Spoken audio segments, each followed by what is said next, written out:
So ayan guys, nandito po kami sa Pantabangan. Kasama ko ang aking mga kaibigan. Babaw na.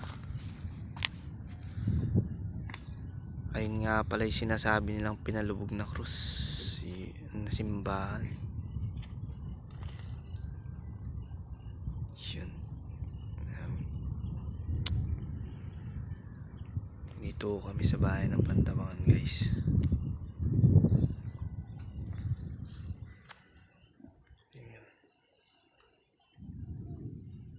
Doon ang gusto ko, mapunta na mga friend.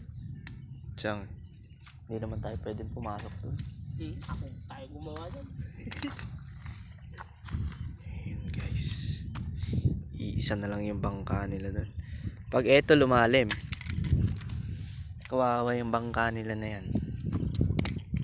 Yung hindi nila maaga